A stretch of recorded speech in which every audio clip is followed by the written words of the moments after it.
Hero তো না, না হিরো না, পুরোপুরি জিরো। যতক্ষণ না পর্যন্ত 2017-য় এই নন্দিতাদি খুব অল্প সংখ্যক, মানে অল্প কয়েকটা নাম্বারের জন্য কোয়ালিফাই করতে পারিনি। বয়স হচ্ছে,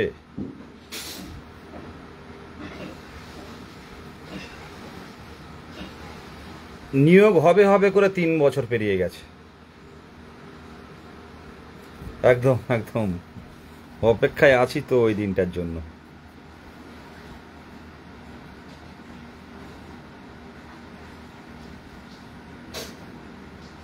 ইমরান ভাই থ্যাংক ইউ। হ্যাঁ, যে কথাটা সবচেয়ে প্রথমে বলবো, সিরিয়াস মুডে বলবো, আমি দেখতে পাচ্ছি না কতজন লাইভ দেখছে। একদম থ্যাংক ইউ, বিয়ে দাও। যে কথাটা প্রথমে, লাইভটা শেয়ার হচ্ছে একটু, যে কথাটা প্রথমে বলবো, আপনি আন্দোলন করছেন, আপনার আন্দোলন দেখে ওরা উপহাস করছে, কিন্তু ওরা জানে না এই আন্দোলন কত রূপ নিতে পারে, এই আন্দোলন কোথায় পৌঁছে যেতে পারে। নমস্কার, 2022 প্রাইমারি টেট উত্তীর্ণ হবু শিক্ষক, বিদেশ গাজী আমি। আপনারা অনেকেই চিনে থাকবেন যারা এই প্রাইমারি শিক্ষক হওয়ার স্বপ্ন বা প্রাইমারি শিক্ষকতার লাইনে আছেন। একটা কথা বলতে খুব ইচ্ছে করছে, সেটা হচ্ছে ভিক্ষা। মানে আমরা ভিক্ষা চাইছি, আমাকে দিন, আমাদের শূন্য পদে রিক্রুটমেন্ট করুন, ভিক্ষা চাইছি আমরা, ভিক্ষা চাইছি, ভিক্ষা। গণতান্ত্রিক সিস্টেমে নির্বাচিত সরকারের কাছে ভিক্ষা চাইছি, এ দুয়ারে ও দুয়ারে, এ দুয়ারে, যে আমাদের ভ্যাকান্সিটা একটু বাড়ান না, হাতে পায়ে ধরে ঘন্টার পর ঘন্টা অপেক্ষা করে তাদেরকে একটা কথা, ভ্যাকান্সিটা বাড়ান না। অনেক বয়স্ক ক্যান্ডিডেট আছে, আমরা হয়তো এবার স্বপ্নটা পূরণ করতে পারবো। আজকে যে ছেলেটা, যে মেয়েটা এই 3 বছর অপেক্ষা করে যে স্কুলে ঢুকতে পারবে না, যে যার স্বপ্ন পূরণ করতে পারবে না, তার অবস্থাটা কি হবে? সে কি হবে তাহলে? সে কোন পেশায় যাবে? তার বয়স নেই এখন, সে কোন পেশায় যাবে?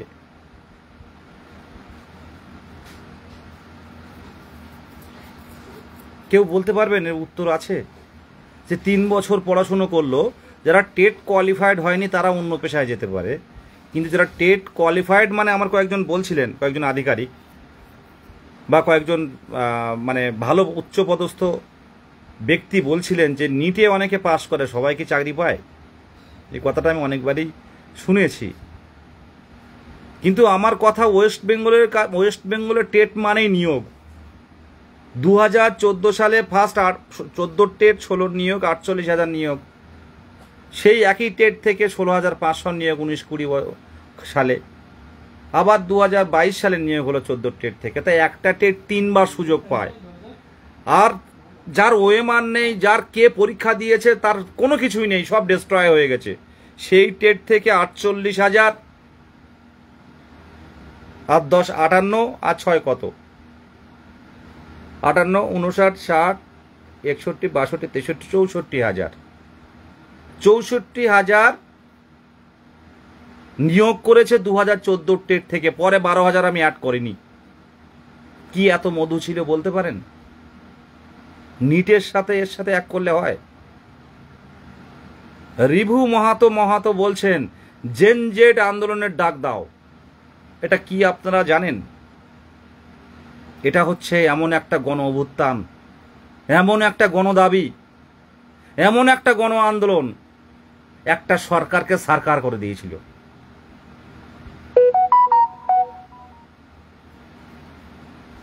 মানুষের যখন খাদ্য, বস্ত্র, বাসস্থান আর শিক্ষা, এখানে যদি মানুষের টান পড়ে, মানুষের অভাব হয়, তাহলে কিন্তু মানুষ ঘরে বসে থাকবে না।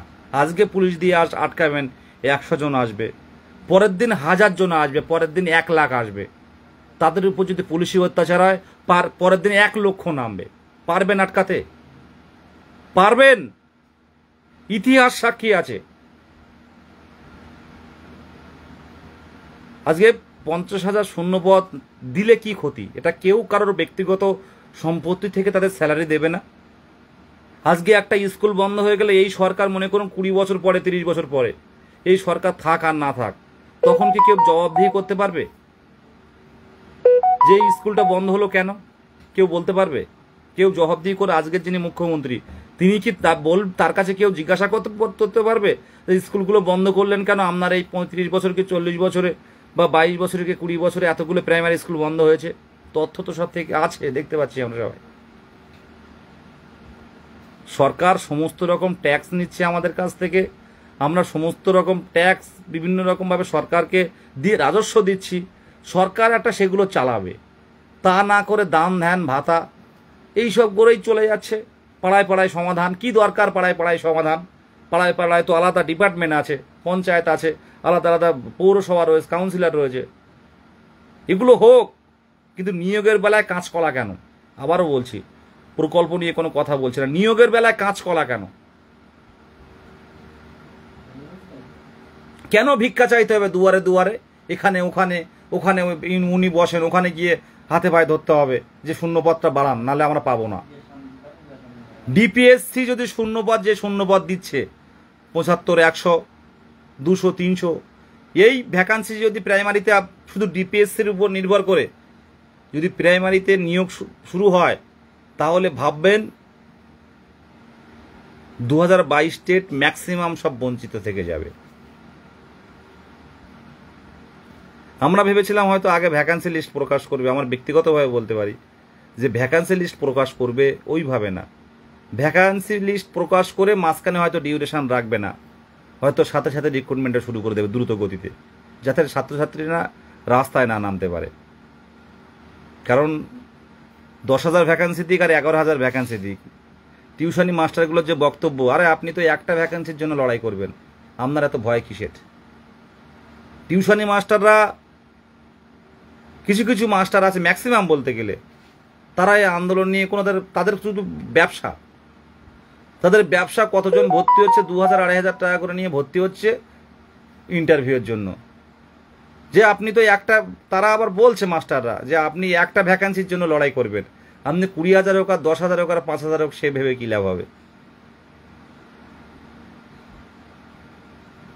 তাহলে ভেবে দেখুন, যদি একই সাথে নিয়োগ নোটিফিকেশন আসে, আপনারা রাস্তায় নামতে পারবেন না, আপনারা কিভাবে বলবেন বলুন?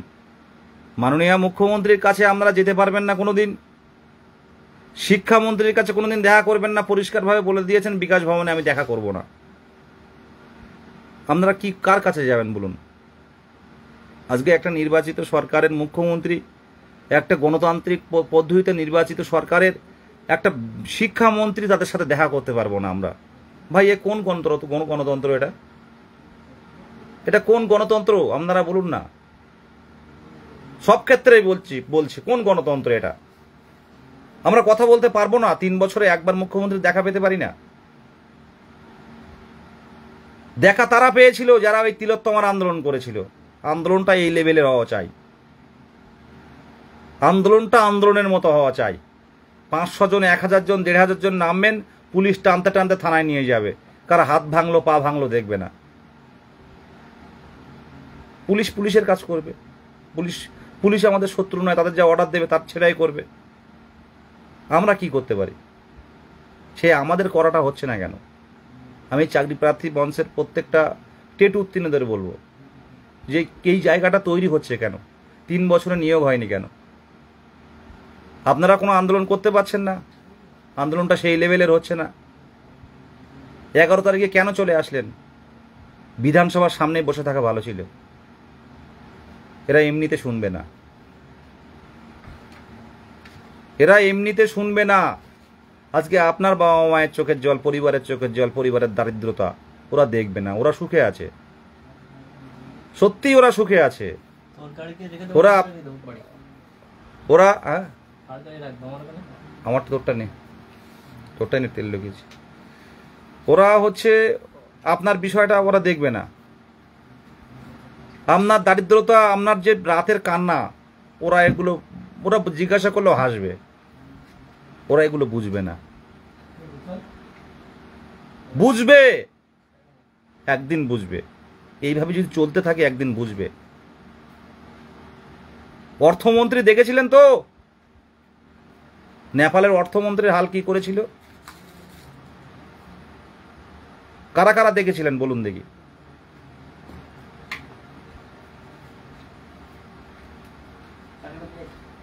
আমরা একদম চোখে চোখ রেখে কথা বলবো। আমরা কোনোভাবে আন্দোলন করতে চাইছি না। বারবার প্রত্যেকটা জায়গায় বলে আসছি যে আমরা আন্দোলন করতে চাই না, আন্দোলন করতে চাই না। আমাদের নিয়োগটা দিন। আমরা সরকারের সাথে আছি, সরকারের পাশে আছি। 2010 সালে আমরা সরকার পরিবর্তন করে এই সরকার কিনেছিলাম। তাদের কথা বক্তব্য কি, যা ভ্যাকান্সি হবে সেটাই দেব। আরে তারা কি নিজের বাড়ি থেকে টাকা এনে দেবে? ভ্যাকান্সি যদি 16,500, 2014 টেট 16,500 রাতারাতি শূন্যপদ তৈরি করা হয়েছে, স্যাংশন করা হয়েছে। আজকে আপনারা দুর্নীতি করতে পারছেন না বলে আজকে নিয়োগটা এরকম অবস্থায় ঝুলিয়ে রাখলেন, বেশি সংখ্যক শূন্যপদ দেবেন না। কিছু মানুষের দুর্নীতি করতে পারলে তখন নিয়োগটা বেশি হবে। এ কোন দেশের নিয়ম এটা? আমরা তো বলছি 2017 সালে ওরাও আন্দোলন করেছিল। 2017 তারা সব চাকরি, যারা শিক্ষকতার পেশায় ঢুকে তারা কিন্তু আর কেউ আওয়াজ করে না, তারা রাজপথে কিন্তু আন্দোলন করে গেছিল। আমরাও কোনো আন্দোলন করতে চাই না, আমরা শূন্য পদ দিন। কেন বিভিন্নভাবে বোঝাতে হচ্ছে সরকারকে? কেউ না কেউ তো লাইভটা দেখবেন। আচ্ছা দেখতে পাচ্ছেন তো আমাদের প্রতিবেশী রাজ্য দেশগুলোর অবস্থা কোথায় গিয়ে দাঁড়িয়েছে? দুর্নীতি, স্বজন পোষণ আর বেকারত্ব, এই তিনটে ইস্যুতে প্রত্যেকটা দেশে ক্ষতি হচ্ছে। আচ্ছা নেপালের মধ্যে একটা দেশ, একটা ঠান্ডা দেশ, একটা হিন্দু রাষ্ট্র নেপাল, কোনো ঝামেলা হয় না। সেই দেশে মানে যুব সম্প্রদায় এতটা উগ্র হয়ে গেল, ভেঙে চুরমার করে দিল। আমরা চাই না এটা এমন হোক, কিন্তু দিন দিন যদি মানুষের ক্ষোভ বাড়ে, প্রত্যেকটা মানুষের দিনের পর দিন ক্ষোভ বাড়ছে, একটা অর্থনৈতিক বৈষম্য তৈরি হচ্ছে। যার কাছে অর্থ আছে সে চাকরি কিনতে পারছে, তার ইচ্ছে খুশি মতো সে এক জায়গা থেকে আরেক জায়গায় ট্রান্সফার হয়ে যাচ্ছে। আর যার অর্থ নেই, যার যোগাযোগ নেই, সেই পড়েই থাকছে। আজকে আমি আমার কোনো যোগাযোগ নেই, বয়স হয়েছে, সুন্দরবন থেকে যাই কলকাতায় আন্দোলন করতে, যদি কিছু করতে পারি। আর ফ্যামিলিতে প্রথম যে সন্তান, যারা পড়াশোনার মাধ্যমে কিছু করতে চায়, তার সামনে কিন্তু অনেক বাধা আসে। আজকে অনেকেই এমন আছে যে ফ্যামিলিতে প্রথম পড়াশোনা করছে। আমরা কি একটা যদি জব পাই, আমাদের যদি স্বপ্ন পূরণ হয়, কি হতে পারে? আমার পরিবারটা বাঁচবে, আরও অনেক পরিবারগুলো আমি শেখাতে পারবো যে দেখ আমার ফ্যামিলিতে আমি প্রথম এই সরকারি ডিপার্টমেন্টে এই কাজ পেলাম, তো তোরাও পড়াশুনো কর। সবাই পায়, গরিব মধ্যবিত্ত সবাই চাকরি পায়, তোরাও পড়াশুনো কর। তাদের ছেড়ে আমাদের দেখে অন্যরাও পড়াশুনো করবে, আমরাও স্কুলগুলো বাঁচানোর চেষ্টা করব। আমাদের বাচ্চারাও সে একটা ভালো দিয়ে পাবে যে বাবা শিক্ষক, তারাও অন্যদের শেখাবে। এরকম করে করে তো সমাজের উন্নতি হবে। এর থেকে কি হতে পারে? এইভাবে কেন আমাদের হাতে পায়ে ধরে ভিক্ষা চাও, ভিক্ষা দাও, শূন্যপদ বেশি দাও, ভিক্ষা দাও, মন্ত্রীদের বাড়ির সামনে গিয়ে ঝামেলা করা, আমাদের নবান্নে গিয়ে ঝামেলা করা, আমাদের বিধানসভার সামনে গিয়ে বিক্ষোভ দেখানো, আমরা বিকাশ ভবনের সামনে গিয়ে বিক্ষোভ দেখানো, এপিসি ভবনের সামনে গিয়ে বিক্ষোভ দেখানো, ওদিকে প্রাইমারি পোস্ট সভাপতির সামনে দেখা করার জন্য ঘন্টার পর ঘন্টা অপেক্ষা করা, ওদিকে বিকাশ ভবনে প্রিন্সিপাল সেক্রেটারির সাথে দেখা করব, উনি দেখা করবেন না, অন্য জায়গায় পাঠিয়ে দিলেন, সেখানে 2 ঘন্টা ওয়েট। ভাই আমাদের কি সময়ের দাম নেই?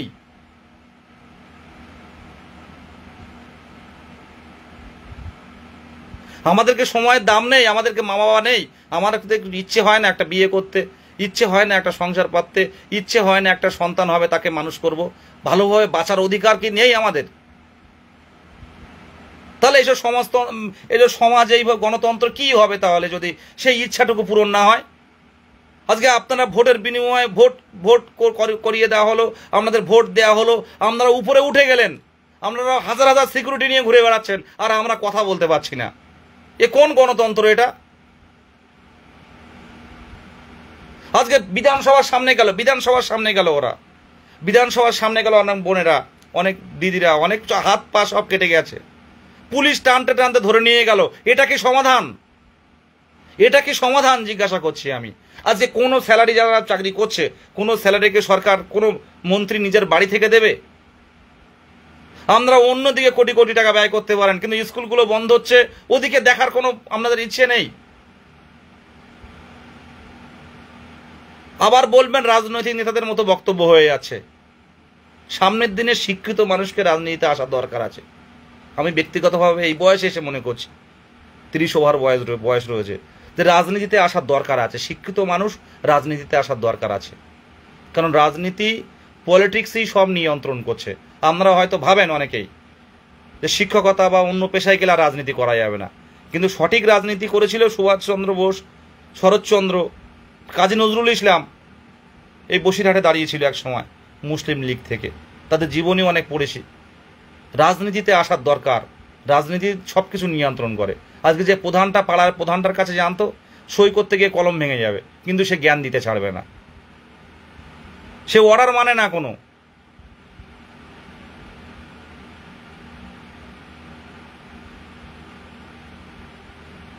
আজকে উত্তর 24 ডিপিএসসি চেয়ারম্যান, তার পাশে যে ছেলেগুলো থাকে সিভিকগুলো, তাদের ইয়ে দেখলে, মেজাজ দেখলে অবাক হয়ে যাবেন আপনারা। ডিপিএসসি চেয়ারম্যানের সাথে কথা বলবো, তার সাথে কথা বলতে গেলে 10 দিন আগে অ্যাপয়েন্টমেন্ট নিতে হবে। আবার এমনও আছে অনেকেই যে তারা ডিপিএসসি চেয়ারম্যান কিন্তু খুব অমায়িক লোক।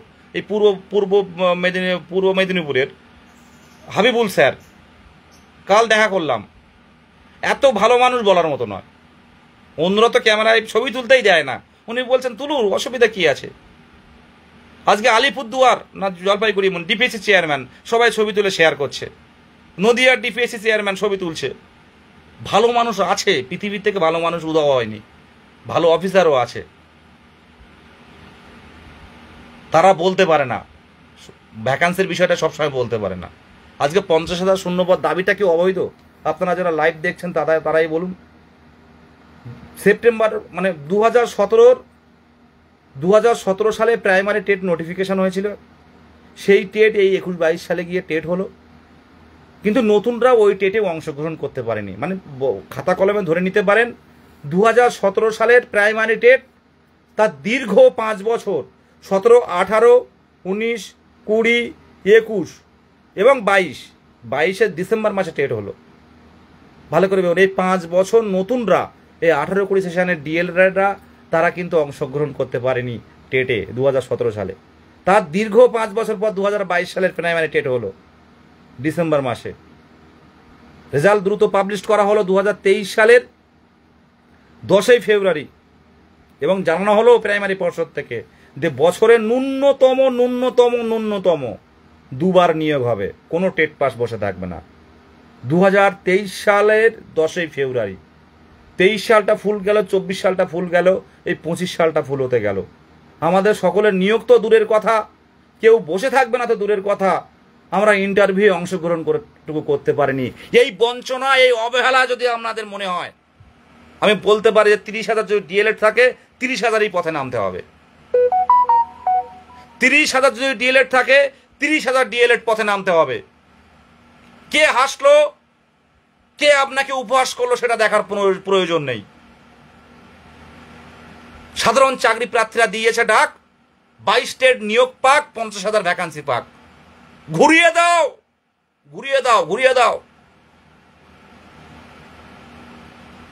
একটা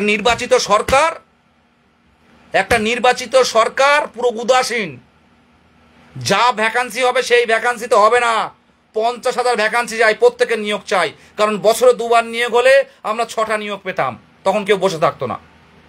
মিনিমাম 6টা নিয়োগ পেলে 10,000 করে ভ্যাকান্সি হলে 60,000 ভ্যাকান্সি। যা ইচ্ছে খুশি মতো চলতে পারে না। আর আপনারা যদি পথে না থাকেন, আমি এরপর থেকে বলে দিচ্ছি, আর কোনো আন্দোলনকে সমর্থন করব না। আপনারা যদি এই যে তারিখ সবাই সাধারণ চাকরি প্রার্থীরা ঘোষণা করেছে, ওই তারিখে যদি আপনারা পথে না নামেন প্রত্যেকে স্বতঃস্ফূর্তভাবে, তাহলে কিন্তু আর কোনোদিন আন্দোলনে ডাকবো না। আজকে এইভাবে চলতে থাকুক, স্কুল বন্ধ হোক, চোখের সামনে সবাই নিজেরটা ভাবি বলে আজকে আমাদের এই অবস্থা। আজকে 30,000 ডিএলএড, অনেকেই আছে যারা মনে করছে পেয়ে যাব আমরা। আরে বেশি মনে করছেন আমার মাধ্যমিক অনেক নাম্বার, উচ্চ মাধ্যমিক অনেক নাম্বার, আমার এতগুলো এক্সট্রা কারিকুলাম আছে। কি হবে আপনি জানেন কি? কখন কিভাবে চেঞ্জ হবে, কিছু চেঞ্জ হলে আপনি রাখতে পারবেন কি? ভ্যাকান্সি দরকার। একাডেমিক কি হলো, একাডেমিক 28-29 সেটা থাক, কিন্তু আপনারা পথে নামুন। আর অনেক আছে, অনেকেই ফোন করেন যে বাড়ির থেকে আসতে দেয় না। তাদের উদ্দেশ্যে বলছি, কি যাদের বাড়ি থেকে আসতে দেয় না, আমার মনে হয় তাদের শিক্ষকতা হওয়ার যোগ্যতা নেই। আর যারা রাজপথে আসতে দেয় না, তাদের বাবা মাকে আমি বলবো তারা একটা শিক্ষকের মা বাবা হওয়ার যোগ্যতা নেই। যাদের মা বাবা রাজপথে আসতে দেয় না, 3 বছর অলরেডি 5 বছর পর পরীক্ষা আর 3 বছর পাশ করে আমরা বসে আছি, তারপরও প্রতিবাদ স্বরূপ রাজপথে আসতে দেয় না, তাদের মা বাবা শিক্ষকদের মা বাবা হতে পারে না। একদম পরিষ্কারভাবে চোখে চোখ রেখে বলছি। আজকে যে দিদিটার হাজব্যান্ড পথে আসতে দেয় না, সে কোনোদিন শিক্ষা চায় না। সে হাজব্যান্ড তার স্ত্রীকে পথে আসতে দেয় না, সে কোনোদিন সমাজকে শিক্ষার আলো দেখাতে চায় না। আজকে আমার মনে পড়ছে, মাঝে মাঝে শেয়ার করে, আজকে দেবী রানী যে পূর্ব মেদিনীপুরে বাড়ি, তার বাবা কিন্তু আন্দোলনে আসতো, সে কিন্তু একটা মেয়ে বোন, আমাকে দাদা বলে, অনেক বোন, তার বাবা কিন্তু এমনকি ভিডিও করেও কিন্তু ছেড়েছে নেটে যে মাননীয় মুখ্যমন্ত্রী আমাকে সবাইকে চাকরিটা দিন। আমাকে বারবার আশীর্বাদ করতো, বিদেশ কি হলো না হলো তোমার চাকরিটা যেন হয়। সেই মানুষটা ক্যান্সার আক্রান্ত হয়ে বিনা চিকিৎসায় মারা গেলেন। আর এই পুজোয় তার বাবা বলে ডাকতে পারবে না। এমন বাবা কিন্তু অনেকে হয়তো আমাদের চোখের সামনে আসে না। আমার এই মুহূর্তে অনেক মা বাবাও কিন্তু হারিয়ে যাচ্ছে, তারা দেখতে পাচ্ছে না সন্তানের। সে দেবী কোনোদিন বা এরকম যাদের মা বাবা হারিয়ে গেছে এ আন্দোলন দেখতে দেখতে, সেই মা বাবার কথা এ জীবনে কি মা বাবা পাবে? আজকে আপনাদের বুকে আগুন জ্বলে না? এই সরকারের উদাসীনতা দেখে কষ্ট হয় না আপনাদের? যে এইভাবে উদাসীনতা, একটা সরকার পারে না, কনস্টিটিউশন সেটা বলে না, সংবিধান সেটা বলে না, সংবিধানে পরিষ্কার লেখা আছে একটা নির্বাচিত সরকারের কর্মসংস্থান দেয়া, জনগণের কর্মসংস্থান দেয়া এটা দায়িত্বের মধ্যে পড়ে এটা। আর এটা আমাদের এই কর্মসংস্থান পাওয়াটা আমাদের মৌলিক অধিকারের মধ্যে পড়ে, ভালোভাবে বাঁচার অধিকারের মধ্যে পড়ে। আজকে তা থেকে বঞ্চিত করা হচ্ছে। আমরা ওদের জীবন কি আপনারা কোনোদিন দেখেছেন? ওদের জীবন সকাল থেকে রাত পর্যন্ত কি জীবন? পুলিশের ব্যারিকেডে ওরা যাবে, সামনে 10টা গাড়ি, পিছনের 10টা গাড়ি, তাতে সামনে গেলে আপনার মারাও, ধাক্কা লেগে অনেকে মারাও যায়। হুঁ করে বেরিয়ে যাবে লালবাতি নীলবাতি গাড়ি লাইট জ্বালাতে। আর পুলিশ সাধারণ মানুষ পাশে থাকলে ঠেলে ধাক্কা মেরে ফেলে দেবে। মন্ত্রী যাচ্ছে, আপনারা সাইড দিলেন না কেন? কোনো বিচার হবে না। ভাই কিসের গণতন্ত্র এটা? কিসের গণতন্ত্র? আপনারা এটা বুঝতে পারছেন না? কথাগুলো আমি যেটা বলছি, কথাগুলো বুঝতে পারছেন না? কি করবে পুলিশ? পথে নামবেন, কি করবে? সাধারণ মানুষের অসুবিধাটুকু করবেন না, আর বাদ বাকি শান্তিপূর্ণভাবে অবস্থান চালিয়ে যান। কেস দেবে? ভয় পাই না, ভয় পাই না। কোর্ট আছে, কোর্ট বিচার করবে। কোর্ট মহামান্য আদালত আছে, আদালত বিচার করবে। পুলিশ কোনোদিন শাস্তি দিতে পারে না, আদালত বিচার করবে। যে 5 বছর অপেক্ষা করে আছি, আমি কর্মসংস্থান চাই, ভালোভাবে বাঁচতে চাই, সেই ভালোভাবে বাঁচাটা কেড়ে নিতে পারেন না আপনারা। কেন বলেছিলেন বছরে 2বার নিয়োগ, কোনো টেট পাস বসে থাকবে না? 3 বছর অপেক্ষা করে আছি, এখন আমার নিয়োগটা চাই চাই চাই, আমার নিয়োগটা চাই। কেন আমার চাকরিটা কেন দেবেন না? আমি টিচার এলিজিবিলিটি টেস্ট কোয়ালিফাইড হয়েছি, 2 বছরের পূর্ণ প্রশিক্ষণ, 50% উচ্চ মাধ্যমিকের নাম্বার, কেন দেবেন না? কি সমস্যা? বিভিন্ন সূচক আছে, তাই না? টেট পাস হচ্ছে মেন সূচক। টেট পাস করা মানে আপনি টিচারের যোগ্য হয়ে গেলেন। এখন সরকার চাইলে শূন্যপদ দিয়ে সকলের নিয়োগ করতে পারে, এখানে কোনো একাডেমিক কোনো প্রয়োজন হয় না। TET qualified, you are teacher. এদের সারা জীবন বৈধ, বুঝতে পারছেন? মানে নিয়োগ করলে সরকার সব নিয়োগ করতে পারে, কোনো আইনি জটিলতা নেই। যে 82 পেয়েছে আর যে 92 পেয়েছে বা 110 পেয়েছে, সারা জীবনে টেট সার্টিফিকেট ভ্যালিড। মানে আপনি শিক্ষক, আপনি হবু শিক্ষক না, আপনি শিক্ষক।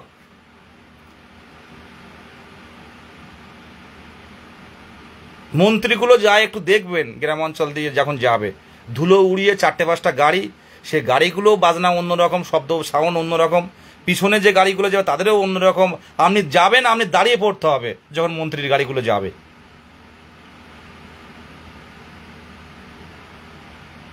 যারা কাছে আছে তারা স্বজন পোষণ করছে, নিজের আত্মীয়দের চাকরি দিচ্ছে, দেখতে পাচ্ছি।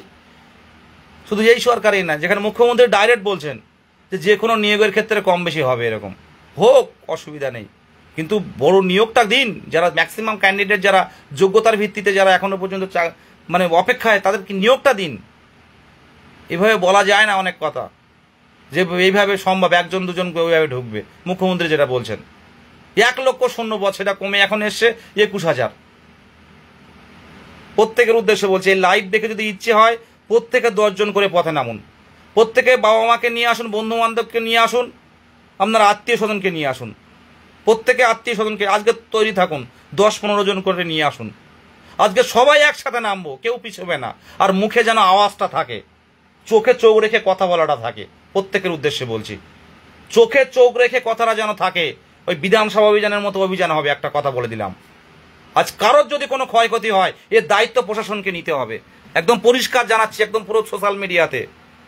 আন্দোলন করতে গিয়ে, ছুটতে গিয়ে পা ভাঙা, কোনো গাড়ি, কোনো একটা দুর্ঘটনা ঘটলে এর দায় পুরো প্রশাসনকে নিতে হবে। নাহলে প্রশাসন জানিয়ে দিক যে 50,000 ভ্যাকান্সিতে আমরা নিয়োগ বের করছি। আরে 10, 12, 15,000 ভ্যাকান্সি দিয়ে নিয়োগ করলে এর নিয়োগ কিন্তু আমরা মানব না। পরিষ্কার কথা বলছি, যেহেতু 3 বছর অপেক্ষা করে আছি, আর কোনো সমঝোতা নয়, আর কোনো সমঝোতা নয়। প্রত্যেকের উদ্দেশ্যে বলছি, এখানে কোনো নেতৃত্ব নয়, এখানে কোনো বিদেশ গাজী ডাক দিচ্ছে না। আমার ফেসবুক পোস্ট থেকে কিন্তু আমি একটাও এখন কবে আন্দোলন আমি শেয়ার করিনি। পুলিশ প্রশাসনকে দেখার অনুরোধ জানাই। এখানে কোনো নেতৃত্ব নেই যে নেতৃত্বর মাথাটা ধরে তার মাথাটা ঘুরিয়ে দেবেন, কোনো নেতৃত্ব নেই। আপনারা কথা দিয়েছিলেন যে প্রিন্সিপাল সেক্রেটারির সাথে দেখা করাবেন, প্রিন্সিপাল সেক্রেটারি আমাদের সাথে দেখা করেননি। প্রিন্সিপাল সেক্রেটারি কি কারণে আছেন বলুন তো? অনেক কাজ আছে, বিকাশ ভবনে অনেক রকম কাজ আছে, কিন্তু তার থেকে 2 মিনিট সময় নেই বলে কথা বলার মতো। কি কারণে আছেন? যদি এত বড় বিশাল বিকাশ ভবন, সব এসি রুম, বিশাল লাল বাতি নীল বাতি গাড়ি ঢুকছে, কাদের ভালোর জন্য ঢুকছে এগুলো? আমরা কথা বলতে পারবো না? কিসের ভিআইপি বলুন তো, কিসের ভিআইপি? সবাই তো মানুষ, আমরা মানুষের স্বার্থে আছে। 2 মিনিট কথা বলা যায় না? চা খেতে খেতেও তো 2 মিনিট কথা বলা যায়। সিস্টেমটা পরিবর্তন দরকার আছে, এই সিস্টেমটা পরিবর্তন দরকার আছে। আর এইভাবে ছোট্ট ছোট্ট ক্ষোভ কোন দিন আসলে পড়বে রাজপথে, সেদিনেই বুঝবেন। সেদিনই বুঝবে যারা নিজের চেয়ার পেয়ে, নিজের ক্ষমতা পেয়ে অপব্যবহার করছে। ও মানুষ ভালো আছে, অনেক বড় বড় অফিসার আছে, তারা কিন্তু এগুলো খুব মেনটেন করেন। যে সাধারণ মানুষ আসবে আমার সাথে কথা বলবে, পুলিশ থাকবে কেন? আমি নর্মালি কথা বলবো। এমন অনেক মানুষ নেই না, কিন্তু ম্যাক্সিমাম অফিসার, ম্যাক্সিমাম নেতা মন্ত্রী, এরা পুরোপুরি এরা সাধারণদের সাথে কথা বলতে গেলে অনেক রকম প্রোটোকল মানে। আরে সাধারণ মানুষের ভোটে তারা মন্ত্রী হয়, এত কিসের প্রোটোকল? আজ বিকাশ ভবনে শিক্ষামন্ত্রী দেখা করবেন না। আজ কেউ যদি বলে যে আন্দোলন তোমরা সরকার বিরোধী করছো, আমি একটা কথা পরিষ্কারভাবে বলবো, যে সরকার বিরোধী কেউ নয়।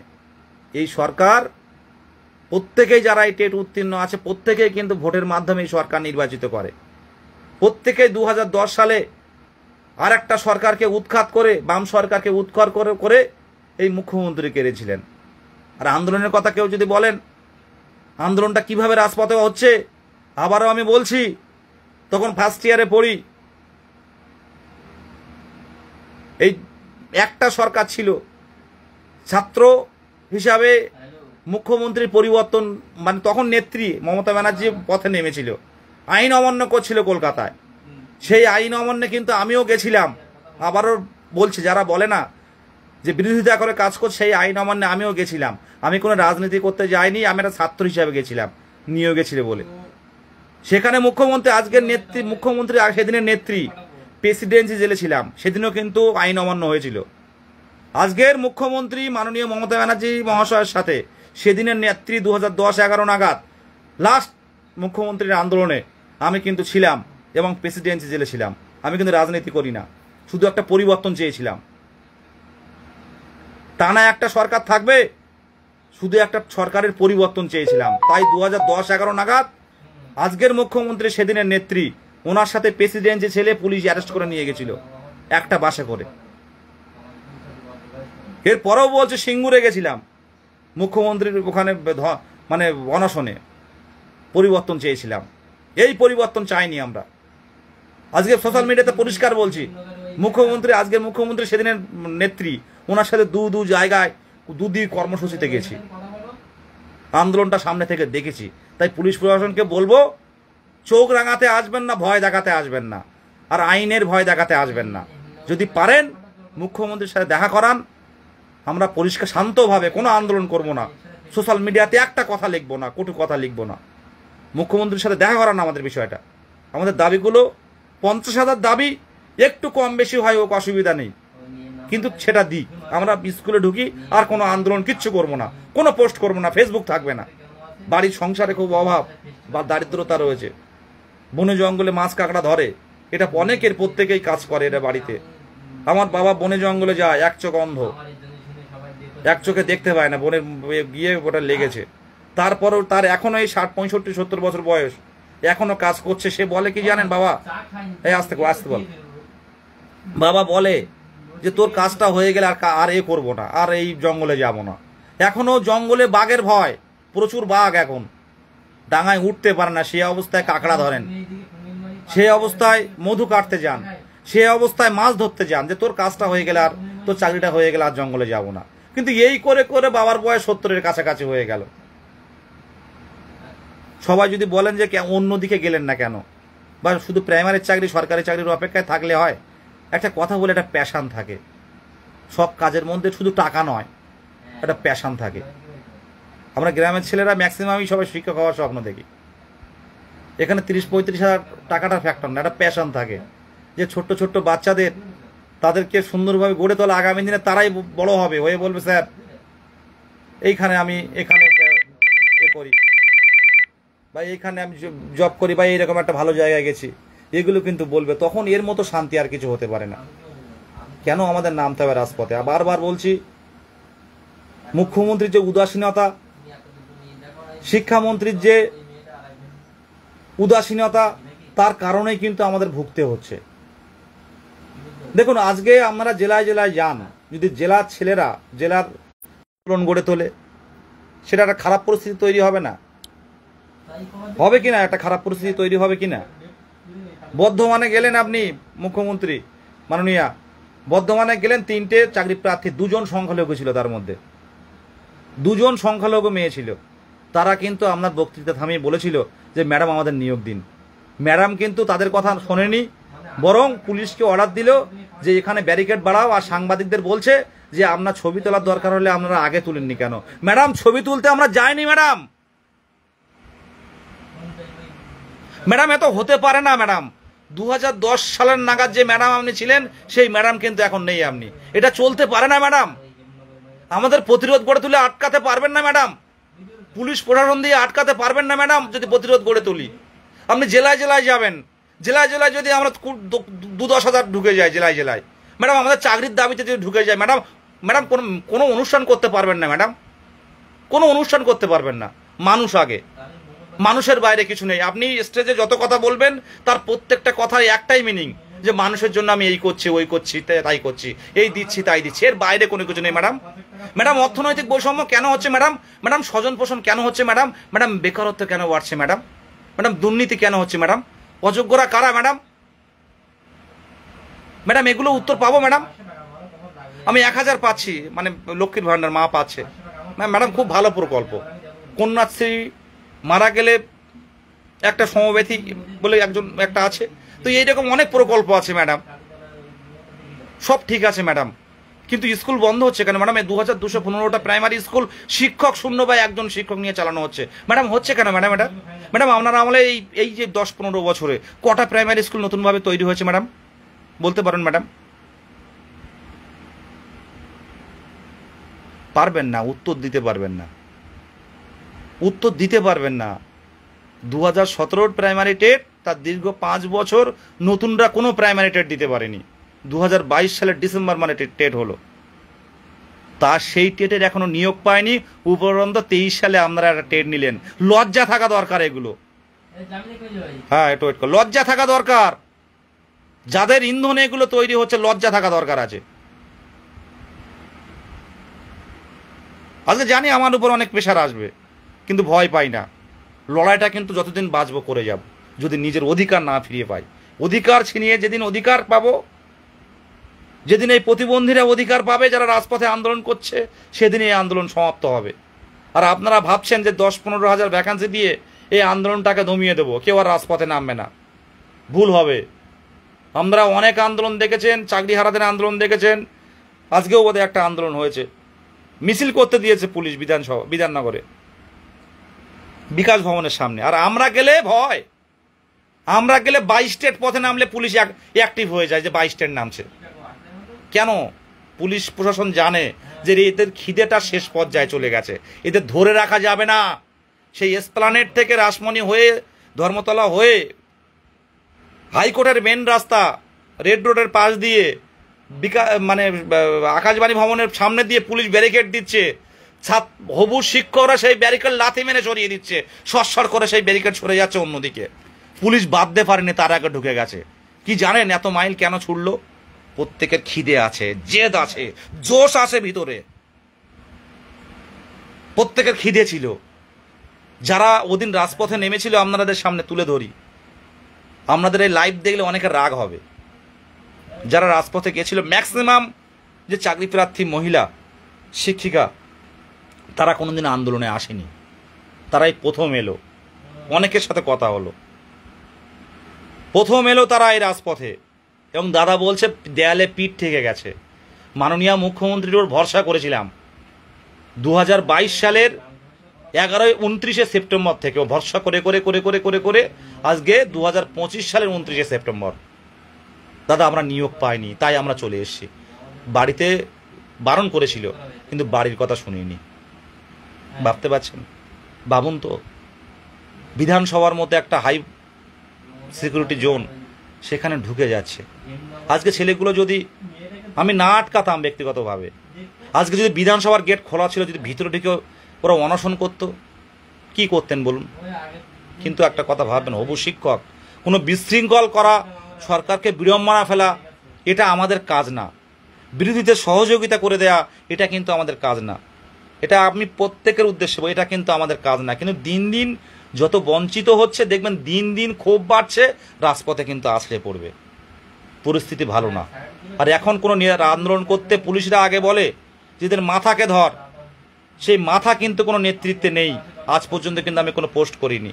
আপনারা কাকে ধরবেন? 5000 নামবে, 5000ই নেতৃত্ব। পার্সোনালভাবে কাউকে কিছু করতে পারবেন না। তখন রাজপথে কিভাবে আটকাবেন? ধরে নিয়ে গিয়ে থানায় বসিয়ে রাখবেন, থানা না থাকলে স্কুলের মধ্যে বসিয়ে রাখবেন, রাস্তায় দাঁড় করাবেন, সারাদিন ধরে রাস্তায় কোথাও জায়গা না থাকলে সারাদিন ধরে পুলিশ ভ্যানে করে কলকাতায় ঘোরাবেন টাইম পাস করার জন্য চাকরি প্রার্থীদের নিয়ে। এটা কি সমাধান? এটা কি সমাধান বলুন? পুলিশ বললো প্রিন্সিপাল সেক্রেটারির সাথে দেখা করাবো, পুলিশের কথা কিন্তু প্রিন্সিপাল সেক্রেটারি ডাকেননি, অন্য একজনের কাছে পাঠিয়ে দিয়েছেন, সেখানে কোনো সলভ হয়নি আমাদের। আমরা আন্দোলন করে, আবারও বলছি, আন্দোলন করে শুধু আন্দোলন করছি না, আমরা 11 তারিখে আন্দোলন করলাম। শিক্ষামন্ত্রী বলেছিলেন যে 2 দিন টাইম দেবো, ভ্যাকান্সি লিস্ট দেবো। 11, 12, 13, 14, 15 তারিখে আমরা মঙ্গলবারের দিকে খুব সম্ভব আমরা কিন্তু গিয়েছিলাম আলোচনা করতে, যে আপনারা কি কাজ এগিয়েছেন, তাহলে আমরা আন্দোলন করব না। ওনারা বলছে কোনো কাজ হচ্ছে, আগের থেকে একটু কাজ স্পিডে হচ্ছে, তবে শূন্য পদ এত আসবে না। আমাদের কথা ছিল দেখুন 3 বছরে ডবল নিয়োগ হবে, ডবল চাকরি হবে, মুখ্যমন্ত্রীর কথা। আমরা কিন্তু একটাও পাইনি। সুতরাং এবার একটা বড় 50,000 না দিতে পারেন, 40 দিন, 45 দিন, 50,000 দিতে হবে না, আমি ওটা কথা বলছি না, 40 দিন ম্যাক্সিমাম বেরিয়ে যাক। সেই ক্ষেত্রে কেন এত গড়িমসি হচ্ছে? সব কিছু তো সরকারি ব্যাপার, বিকাশ ভবন, পর্ষদ সব সরকারি আধিকারিক, সব মানুষের কল্যাণের জন্য বড় বড় ফাইল, বড় বড় কাজ, মানুষের এই গণতান্ত্রিক সিস্টেমে মানুষের কল্যাণের সাথে আমাকে ভালোভাবে বাঁচার অধিকার নেই? আচ্ছা ভাই, তোমরা কি করছো? তোমাদের সন্তানরা কোনো সরকারি স্কুলে পড়ে না। অনেকে জিজ্ঞাসা করবে যে আপনার সন্তান কি সরকারি স্কুলে পড়বে? আমি বলবো হ্যাঁ, অবশ্যই পড়বে। পরিবর্তন দরকার, একটু থেকে পরিবর্তন দরকার। আজকে নেপাল পরিবর্তন হয়েছে, আজ বাংলাদেশ পরিবর্তন হয়েছে, আজ ইন্দোনেশিয়া পরিবর্তন হয়েছে, আজকে শ্রীলঙ্কা পরিবর্তন হয়েছে। একটাই না, একদিনেই হয়নি। একটু করে মানুষের মধ্যে ক্ষোভ জমেছে, একটু করে ইস্যু হতে বড় আকার ধারণ করেছে। পুলিশ প্রথম দিকে তাদেরকে আটকানোর চেষ্টা করবে, প্রথম দিকে অনেক কিছু করার চেষ্টা করবে, সেটাও যখন পুলিশ না পারবে পুলিশ হাত তুলে নেবে যে আমাদের আর কিছু করার নেই। এটাই তো হচ্ছে। এই যুব আর তরুণ ছাত্র দল এরা কিন্তু পৃথিবী দেশ চেঞ্জ হতে পারে, কিন্তু এই ছাত্রদের মনটা কিন্তু একই, যুবদের সে জোশটা কিন্তু একই, যুবদের যে উদ্যমটা কিন্তু একই। এটা কিন্তু দেশ আলাদা হলে কি হবে, যুবদের উদ্যমটা কিন্তু, মানুষ তো প্রত্যেকে, তারা কিন্তু প্রথম দিকে নামবে না। যখন দেখবে আমাদেরকে আক্রমণ হচ্ছে বা আমাদের নিরীহ যারা ন্যায্য দাবিতে যারা পথে নেমেছে তার উপরে অত্যাচার হচ্ছে, আস্তে আস্তে কিন্তু পথে নামবে। একদিন হবে না, দুদিন হবে না। কিন্তু দেখুন আজকে 22 স্টেটের আগে আন্দোলন হতো, আর এখন আন্দোলনগুলো কত চড়া, কোনো নেতৃত্ব নেই। পুলিশ প্রশাসনকে বলবো, যে ডেট আপনারা দেখেছেন, আমি এখনও ডেট মুখে উচ্চারণ করিনি, যে ডেট আপনারা দেখেছেন এর মধ্যে অন্তত মুখ্যমন্ত্রীর সাথে দেখা করুন। যদি আন্দোলন থামাতে চান আপনারা আন্দোলনের একদিন আগের থেকে ফোন করা শুরু করবেন। সেটা না করে যদি আন্দোলন থামাতে চান এই কয়েকদিনের মধ্যে আমাদের মাননীয় মুখ্যমন্ত্রীর সাথে দেখা করিয়ে দিন। মাননীয় মুখ্যমন্ত্রীর হাই প্রোফাইল, আমি সেখানে যাচ্ছি না। আপনি অন্তত প্রিন্সিপাল সেক্রেটারি, পর্ষদ সভাপতি, ওনাদের দুজনের একসাথে বসিয়ে আমাদের কথা বলান এবং 50,000 শূন্যপদের দাবিগুলো রাখবেন, তাহলে আমরা আন্দোলন সব রকমভাবে তুলে নেব। আবারও বলছি, আপনারা দেখতে পাচ্ছেন যে এই রাজপথে কত প্রান্তিক গ্রাম থেকে অনেক সংখ্যালঘু বোনেরা আসে, সব বোরখা মাথায় দিয়ে, বোরখা পরে আসে, হিজাব পরে আসে রাজপথে আন্দোলন করতে। আজকে সরকার সেই মুখ্যমন্ত্রীর কথাতে আসতে হয়, যে গরু দুধ দেয় একটু লাথি খেতে হয়। আমরা দুধ দিচ্ছি, লাথি দেব না, চাকরি দিন। আজকে ম্যাক্সিমাম কলকাতার রাজপথে নামে সংখ্যালঘু ভাইয়েরা, তারা আন্দোলনে যে আমাদের চাকরি দরকার। আজকে এই যে কমেন্ট করছে, প্রত্যেকটা কমেন্ট আমরা ফলো করুন, দেখুন সংখ্যালঘু ভাইয়েরা, সব সংখ্যালঘু ভাইয়েরা দেখুন। এখানে কোনো ধর্ম নিয়ে আসি না, কিন্তু আমরা মুখে না বললেও সবাই বুঝতে পারছি ব্যাপারটা কোন দিকে। তারা কিন্তু আজকে জেগেছে যে চাকরিটা দিন, আমার কাজটা দিন। আমি অন্য রাজ্যে যাব না, আমার ভাতাটা কম দিতে হবে না, আমার কাজটা দিন। স্কুলগুলো বাঁচান, আমার ঘরের সন্তান আগামী দিনে কোথায় পড়বে। আবারও বলছি, সরকারের বিরোধিতা করা, সরকারকে বিড়ম্বনায় ফেলা, বিরোধীদের সাহায্যটা করে দেয়া, এটা আমাদের কাজ না। কিন্তু আমরা কিন্তু লাগাতার আন্দোলন চালিয়ে যাব, আর আন্দোলনটা এরপর থেকে তীব্রতর হবে। আর পুলিশ কিন্তু কোনো কথা বলতে পারবে না। এই আন্দোলনের নেতৃত্ব কিন্তু আমি নই। আবারও বলছি, আপনারা এটা ভিডিও করে নিতে পারেন, আমি আন্দোলনের নেতৃত্ব নয়, হাতের বাইরে চলে যাচ্ছে। কোন আন্দোলন কোন পথে কোথায় গিয়ে আসলে পড়বে কেউ কিন্তু জানে না। অবিলম্বে একটা বসার ব্যবস্থা করুন, একটা সলভ করার ব্যবস্থা করুন। কেউ আন্দোলনে যাবে না, একটা সাধারণ চাকরি প্রার্থীদের নিয়ে সলভ করার চেষ্টা করুন। সরকারকে বিড়ম্বনায় ফেলা, সরকারকে বিরোধিতা করা, এগুলো আমাদের লক্ষ্য নয়। কিন্তু দিন দিন বঞ্চিত হয়ে গেলে আমার বাবা মায়ের চোখের জলটা আমার কাছে আগে সরকারের চেয়ে। সরকারের যে কাজ সরকার রাখতে পারছে না, তখন কিন্তু প্রতিবাদটা আসছে। এই প্রতিবাদ যারা আগে করতো না, আগে যারা সোশ্যাল মিডিয়াতে লিখতে ভয় পেত, তারা কিন্তু এখন বড় বড় কথা আমাদের মাননীয় মুখ্যমন্ত্রীর ফেসবুক প্রোফাইলে লাইভেই বলে দিচ্ছে। আস্তে আস্তে কিন্তু মানুষ জাগছে, মানুষের সাহস বাড়ছে। আজকে একটা কর্মসংস্থান দিলে, স্কুলে ফিরলে সে কিন্তু একটা কমেন্ট করতে ভয় পাবে মুখ্যমন্ত্রীর পেজে গিয়ে, বিরূপ কমেন্ট। কেন? যে আমি সরকারি চাকরি করি। আজকে যদি কমেন্ট করি, আমারও সংগঠন থাকবে, কমেন্ট করি, তাহলে আমার হয়তো চাকরিটা থাকবে না। কেন কমেন্ট করব? আমার কাজ হচ্ছে শিক্ষকতা করা, আমি এর মধ্যে কেন ঢুকবো? আর সোশ্যাল মিডিয়াতেও বা কেন লিখবো? কোনো কিছু যদি সমস্যা হয়, আমাদের নিজেদের মধ্যে আলোচনা করে এটা সলভ করতে হবে, চিঠি লিখে জানাতে হবে। কিন্তু এই যে ছাত্রদল 22 স্টেট, ওই বিক্রম সদানন্দ, ওই মিজানুর ভাইয়েরা, সদানন্দ দ্বারা, ওরা কিন্তু একভাবে ওই সদানন্দ দ্বারা দেখছে, বেসরকারি কাজ করে, সারাদিন কাজ করার পর এখন লাইভ দেখছে। তার বয়স 40-এর কাছাকাছি। একবার করে ফোন করে, দাদা এই সময় সন্তানটা খুব দরকার, এই সময় সন্তান আসবে, লজেন্স চাইবে, ক্যাডবেরি চাইবে, পিছনে এসে ধরবে, বাবা লজেন্স দাও, ক্যাডবেরি দাও, খাবো বাবা। বললাম দাদা বিয়েটা করে নাও। তা বলছে বিয়ে করলে আমি টানতে পারবো না, বাবা প্যারালাইসিস রুগী, করোনার সময় ফুচকা বিক্রি করেছে, করোনার সময়। এখন যা কাজ করে 5-7 হাজার টাকা পায়, এইদিকে কাজ করে কলকাতার দিকে, বাড়ি যাওয়ার সময় আবার খাতা কিনে নিয়ে যায় কলেজ স্ট্রিট থেকে, বাড়ির পাশে আশেপাশের দোকানে দেয়, সেখান থেকে যদি পথ খরচটা বেরিয়ে যায় রবিবার করে। দাদা আমার একটা বিয়ে করার খুব প্রয়োজন, কিন্তু করতে পারছি না, ভাবতে পারছে নিজের থেকে কি হতে পারে, সে ভালোভাবে বাঁচতে পারছে না, তার জীবন যৌবনটা সে অন্য ছেলে মেয়ে দেখে সে ভাবছে, বাচ্চা সন্তান দেখে ভাবছে, যদি আমার এরকম একটা সন্তান, আমি ঠিক টাইমে বিয়ে করতে পারতাম, তাহলে হয়তো এমন একটা সন্তান আমার হতো। ভাবতে পারছেন হয়তো আমার এমন একটা সন্তান হতো। ওই সদানন্দা দেখছে তাকিয়ে, তার ব্যাকআপ নেই। অনেকের এই বিক্রমের ব্যাকআপ আছে, ও কিন্তু অলরেডি বিয়ে করে নিয়েছে। ওর বাবা একটা চাকরি করেন, হাই স্কুল টিচার, উনি কিন্তু বিয়ে করে নিয়েছেন, এবং তার ড্রেস দেখলেও পাঞ্জাবি পরে বসে আছে, কিন্তু সদানন্দা একটা জামা পরে ইন করে আছে, তার ব্যাকআপ নেই, তার বাবার ওষুধ কিনতে হয় মাসে মাসে। তাই বলছি এইরকম সদানন্দ, এমন পৃথ্বীরাজ, এমন দারিদ্রতার সাথে লড়াই করে, ওই শহর যান ক্যানিংয়ের দারিদ্রতার সাথে তাদের লড়াই করে সে আসে কলকাতার রাজপথে। শিক্ষক দিবস এসেছিল, আমি কটা ভিডিও শেয়ার করেছি। আপনাদের কষ্ট হয় না? আজকে ক্যানিং থেকে আসছে, ক্যানিং থেকে, তার সাথে একজন ছাড়া না এলে চলতে পারে না, কারণ তার সাথে হুইল চেয়ার রয়েছে, হুইল চেয়ার নিয়ে সে চলতে পারে না। তার যে প্রতিবন্ধী রোগ, তার নাম হচ্ছে মায়োপ্যাথি। তার হাত পা ছোট হয়ে যায় বেশি হাঁটলে, তার এনার্জি থাকে না, শুয়ে পড়ে ওইভাবে। আপনাদের কষ্ট হয় না? এই প্রতিবন্ধীরা বাদ চলে যাবে, কষ্ট হবে না? 3 বছর অপেক্ষা করার পর, কোনো চাকরি প্রার্থী 3 বছর অপেক্ষা করার পর, আজ কোনো চাকরি প্রার্থী যদি সে চাকরি না পায়, শিক্ষকতার পেশায় না ঢুকতে পারে, আজকে সে কি করবে বলুন? আজকে কি করবে বলুন?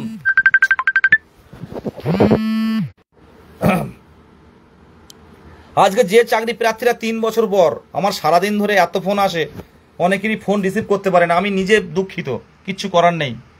যে চাকরি প্রার্থী আজকে পাবে না এই 3 বছর, ওদিকে 5 বছর পর পরীক্ষা, 3 বছর বসে থেকে পাশ করে 8 বছর পর কেউ যদি বাদ চলে যায়, সে কি হবে? সে কি আদৌ বেঁচে থাকবে? সে কি আদৌ স্বাভাবিক থাকবে, না ডিপ্রেশনে চলে যাবে? এটা আপনাদের কাছে বলা থাকলো।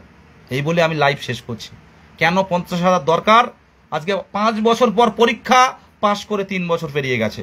আজকে যদি কোনো চাকরি প্রার্থী বাদ চলে যায়, তার অবস্থাটা কি হবে? সে কি স্বাভাবিক থাকবে, না ডিপ্রেশনে চলে যাবে, না কোন পথ অবলম্বন করবে? এটা সরকারের কাছে থাকলো, পুলিশ প্রশাসনের কাছে থাকলো।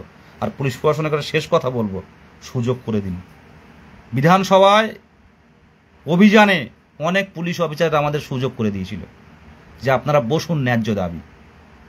প্রত্যেক পুলিশ অফিসারকে বলছি, বিধানসভায় অনেক অফিসার আমাদেরকে রেডি করে যে আপনারা বসুন, আমাদের ন্যায্য দাবি, আমরা এতই 3 বছর ধরে আপনাদের আন্দোলন দেখে আসছি।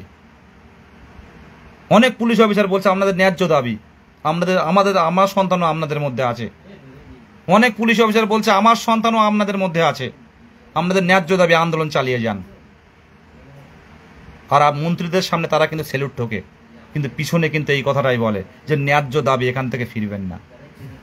আর যে কোর্টে যিনি আছেন, কোর্টে আমাদের মহামান্য বিচারপতিরা, তারাও জানে এদের ন্যায্য দাবি। 5 বছর পর পরীক্ষা, 3 বছর টেট পাস করে বসে আছে, তারা বিচার করবে, ওনারা বিচার করবে। একটা কথা বললাম যে করতে পারে, প্রতিবন্ধী যারা ক্যান্ডিডেট রয়েছে, তাদের দুঃখ কষ্ট যন্ত্রণা যদি থাকতো, 3 বছরে অনেক আগে নিয়োগ হতো। আর 3 বছরে 6টা নিয়োগ পেলে 10,000 করে ভ্যাকান্সি হলে মোট 60,000 ভ্যাকান্সিতে নিয়োগ হতো। আজকে আবারও বলছি, কোনো মন্ত্রী তার নিজের বাড়ি থেকে, নিজের জমানো অর্থ থেকে আমাদের বরাদ্দ করবে না। আমাদের ন্যায্য হকের দাবি ছিনিয়ে নিতে প্রত্যেকেই পথে নামবেন, তারপর যা হবে দেখা যাবে। ছাত্রদল, তরুণ, সারা বিশ্বের তরুণ সব এক, বিশ্বের তরুণের উদ্যম সব এক। আজকে একটা ক্যান্ডিডেট বাদ গেলে হবে না, 50,000 চাই তো চাই, এটা বলেই শেষ করলাম। আর পুজো, আমাদের কোনো পুজো নেই। আর 21,500 যিনি বলছেন, 21,500 আমরা চাই না, এটা ডবল দরকার, এটা ডবল দরকার। 21,000 যারা বাদ যাবে তারা কি করবে? এই 5 বছর পর, 7 বছর পর পর নিয়োগ হচ্ছে, কোনো কথা হবে না।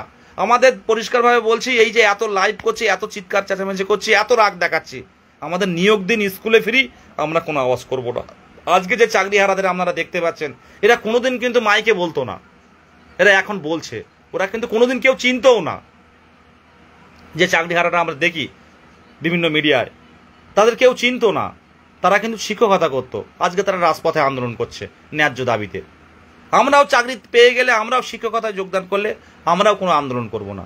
প্রত্যেকের নিয়োগ দিন, যদি ভালো চান প্রত্যেকেরই নিয়োগ দিন। বাংলার ঘরে হাঁড়ি চড়বে, বাংলার চাকরি প্রার্থীরা আনন্দ করবে, বাংলার চাকরি প্রার্থী 2022 প্রাইমারি টেট উত্তীর্ণ সরকারের পাশে থাকবে, এটা কিন্তু বুঝতে হবে। স্বেচ্ছাচারিতা করবেন না, ইচ্ছে খুশি মতো নিজের স্টেপ নেবেন না, শূন্য পদ যা হবে তাই হবে এরকম নেবেন না। একটু সহানুভূতির সাথে দেখুন, ক্ষোভ কিন্তু একটু একটু করে বাড়ে, একটু সহানুভূতির সাথে দেখুন। প্রত্যেকের উদ্দেশ্যে বলছি, সহানুভূতির সাথে দেখুন, প্রত্যেক আধিকারিকদের উদ্দেশ্যে বলছি। এটা শুধুমাত্র যা হয়েছে তাই নয়। দেখুন চাকরি প্রার্থীরা যারা আমরা আছি, এদের ম্যাক্সিমাম অনেকের ওল্ড এজ, বয়স পেরিয়ে গেছে, এরা এবার বাদ চলে গেলে আর হবে না। আর এ জন্মে এরা আর নিয়োগে অংশগ্রহণ করলেও মানে সবসময় হেরে যাবে, যা পরিস্থিতি তৈরি হচ্ছে। প্রত্যেকেরই নিয়োগ দিন, এটা বলেই শেষ করলাম। ধন্যবাদ প্রত্যেককে, ধন্যবাদ এতক্ষণ ধরে লাইভ দেখার জন্য। আর কোনো ভুল ত্রুটি হলে পুলিশ প্রশাসন আধিকারিক ক্ষমার প্রার্থী। একটা কথা মাথায় রাখবেন, আপনার ঘরের সন্তান যদি এই পরিস্থিতি তৈরি হতো, আজকে সেও এমন পরিস্থিতি, এমন জায়গায় তৈরি হতো। আজকে আমাদের ব্যাকআপ নেই, আমাদের বাবা নেতা মন্ত্রী নয়। আজকে নেতা মন্ত্রী থাকলে যুবরাজ হয়ে বসে থাকতাম হয়তো। ভাবতে পারছেন? দিন, আপনারা যা করুন, যা খুশি করুন, একটা নিয়োগ দিন, এটা স্বচ্ছ নিয়োগ দিন, যাতে গরিব মানুষের এই প্রাইমারিতে যারা আসে, কত স্যালারি, প্রাইমারিতে যারা আসে তারা কি বিশাল বিশাল ঘরের সবাই কোটি কোটি টাকার মালিক, তারা এটা প্যাশন থাকে যে আমি শিক্ষক হব। এই জায়গাটা আসুন। প্রত্যেককেই অসংখ্য ধন্যবাদ লাইভ দেখার জন্য। আর একটা কথা, আজকে রাত্রে থেকে কল করুন, আর আপনি আসুন, বাবা মাকে নিয়ে আসুন, মাকে নিয়ে আসুন। অসুস্থ মা পুলিশ দেখুক, পুলিশ দেখুক। আর একটা কথা, আন্দোলনটা এমনভাবেই করুন যেন একটা আলোচনা তৈরি হয়। পুলিশ ধরে নিয়ে যাবে, আর পুলিশকেও বলবো ধরে নিয়ে যাবেন না, সুযোগ করে দিন, বসুক সবাই, আমরা বসে একটা আলোচনা করি, তারপর আমরা সিদ্ধান্ত নেব। আমরা কোনো অশান্তি করব না, কোনো অগণতান্ত্রিক কাজ করব না, কোনো ঝামেলা করব না, কোনো যারা রাস্তাঘাটে যাতায়াত করে সাধারণ মানুষজন তাদের অসুবিধা করব না। আমাদের বসার জায়গাটা তৈরি করুন, এই বলে শেষ করছে। আর প্রত্যেকের ভিতরে একটা কথা বলো, যদি সত্যি স্বপ্ন থাকে, এই পুজো আসছে, অলরেডি হালকা হালকা ঠান্ডা পড়ছে, প্রত্যেক দিকে কিন্তু বাজনা শুরু হয়ে গেছে, ঢাক বাজানো শুরু হয়ে গেছে, মাঝে মাঝে কানে আসছে। এই মহালয়া আসছে, কত আনন্দ আমরা করি, কিন্তু আমাদের মনে সেই আনন্দ নেই। সেই আনন্দ নেই, আমরা সবাই অসুস্থ, অনেকেই অসুস্থ, অনেকের প্রিয়জন হাতটা ছেড়ে দিয়ে চলে গেছে, মানে তারা থাকতে পারছে না, 2 বছর 3 বছর রেখে দিয়েছে, আসছে থাকছে না, বাড়ির থেকে চাপ দিচ্ছে, অন্যের সাথে বিয়ে হয়ে গেছে, চোখের সামনে দেখতে হচ্ছে। এমন অনেকেই আছে, তারাও লেগে পড়ে আছে যে এবার কিছু করতে হবে। বাদ চলে গেলে কি হবে আমাদের সেটা আমরা বুঝতে পারছি, আমরা জানি না যে কোথায় চলে যাব। শূন্যপদটা বেশি দিন। আর মুখ্যমন্ত্রীর দৃষ্টি আকর্ষণ তো অনেক আগে করানো হয়েছে, মুখ্যমন্ত্রীর হস্তক্ষেপ করুন। আমরা সত্যি অসুস্থ, সকালে আমরা স্কুলে জয়েন করি, আমরা দুপুরবেলায় সুস্থ হয়ে যাব। প্রত্যেকে ভালো থাকবেন, ধন্যবাদ।